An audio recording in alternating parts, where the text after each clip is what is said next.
Halo teman-teman sekalian, halo Bapak Ibu dosen yang saya hormati. Kami dari kelompok 13 ingin memberikan presentasi mengenai sistem moneter internasional. Sistem moneter internasional dalam ekonomi internasional dikenal sebagai suatu sistem yang memungkinkan suatu negara dapat saling berhubungan satu sama lain. Sistem tersebut sebagai sistem moneter internasional.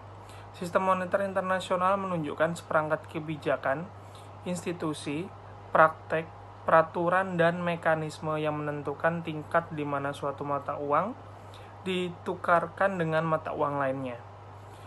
Sistem keuangan internasional dari sejarahnya telah mengalami begitu banyak perkembangan dan transformasi dari masa ke masa. Perkembangan ini disebabkan oleh adanya perubahan ekonomi dan politik domestik serta internasional pada masing-masing masa. Berikutnya, sistem standar emas pertama. Muncul pertama kali di Inggris pada tahun 1870. Pemerintah Inggris menetapkan atau mengikat nilai pound sterling dengan emas. Standar emas adalah suatu sistem yang berlaku semenjak tahun Perang Dunia Pertama.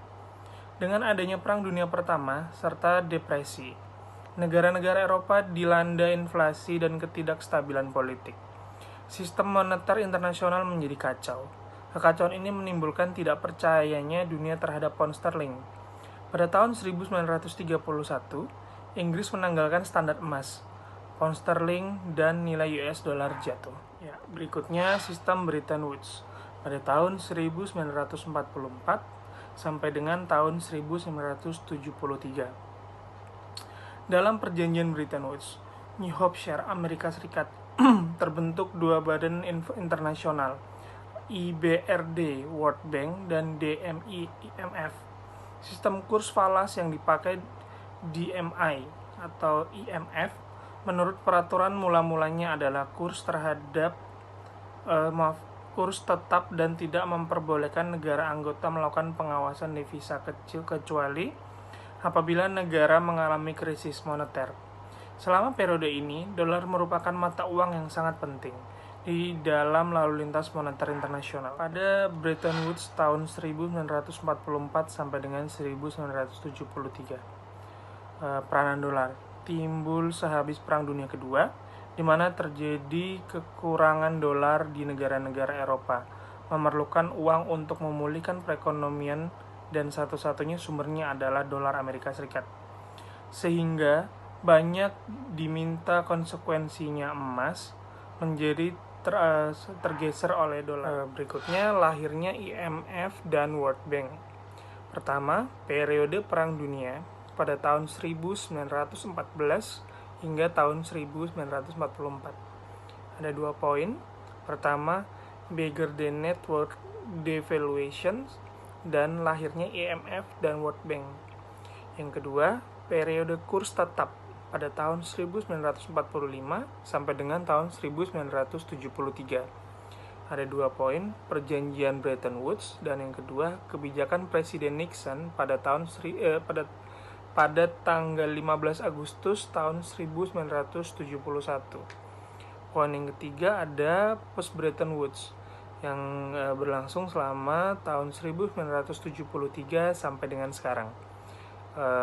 Poinnya adalah kurs mulai mengembang. Sekian, terima kasih. Halo, nama saya Ratmulus Oturai dan saya akan melanjutkan presentasi dari teman saya.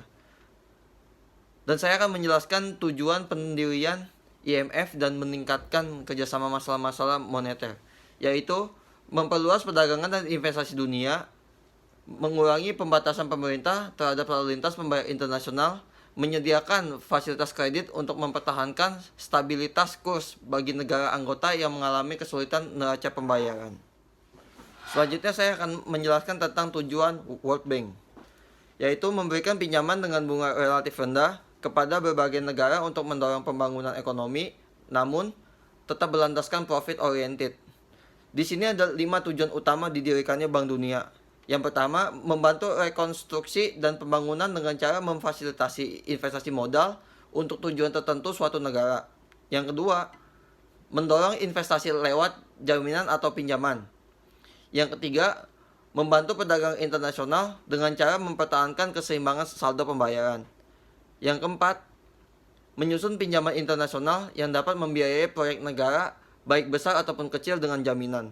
Dan yang kelima, kegiatannya didasari untuk mempengaruhi investasi internasional sehingga tercipta keadaan ekonomi yang damai. Bagian selanjutnya adalah Bretton Woods System. Bretton Woods System berfungsi baik hingga Perang Vietnam. Keuntungan sistem ini adalah dapat mengurangi tekanan perubahan kurs mata uang terhadap mata uang dolar.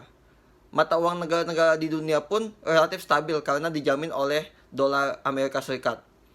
Namun, kekurangan sistem ini adalah Amerika Serikat bisa jadi kehabisan cadangan emasnya untuk menjaga kestabilan nilai tukar dengan menjaga nilai $35 per ons emas. Apalagi negara-negara Eropa lebih menyukai dolar daripada emas sebagai cadangan devisa mereka. Selanjutnya, penyesuaian baru mulai dilakukan ketika Amerika sering mengalami defisit neraca perdagangan yang mengindikasikan bahwa nilai dolar mungkin terlalu kuat. Smithsonian Agreement kemudian disetujui pada bulan Desember tahun 1971 yang meminta devaluasi dolar sebanyak 8% dan batasan untuk pergerakan kurs tukar lainnya diperluas menjadi 2,25%. Bretton Woods System pun berakhir pada tahun 1971 karena Amerika Serikat menolak untuk terus menjadikan dolar sebagai pinjaman nilai tukar mata uang dengan emas. Sejak itu, berlakulah sistem kurs mengambang bebas. Selanjutnya adalah krisis moneter internasional tahun 1971. Krisis ini muncul disebabkan adanya krisis kepercayaan terhadap USD yang sebelumnya dijamin dan convertible terhadap emas. Hal ini terjadi karena banyaknya USD yang beredar di luar Amerika Serikat, terutama di Eropa, sehingga jaminan emas yang berada pada Federal Reserve Bank tidak mencukupi lagi.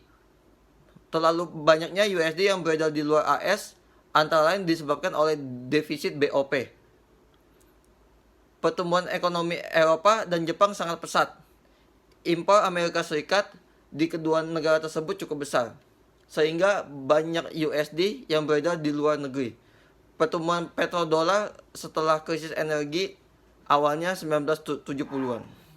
Dan selanjutnya adalah Dekret Nixon menetapkan sejak 15 Agustus 1971 diberlakukan ketentuan sebagai berikut. Pembekuan upah dan harga selama 90 hari, peraturan pajak baru, pengenaan pajak tambahan sebesar 10% atas barang impor US tidak dikaitkan dan dijamin lagi dengan emas seperti ketentuan semula. Sistem semenjak tahun 1973, sistem moneter internasional merupakan campuran antara kurs tetap dengan kurs mengambang mata uang yen, dolar Kanada, franc, dan Swiss berfluktuasi tergantung permintaan dan penawaran. Kadang-kadang pengusaha moneter melakukan campur tangan falas untuk mengurangi fluktuasi kurs yang berlebihan. Sekian presentasi dari kami kelompok 13. Terima kasih.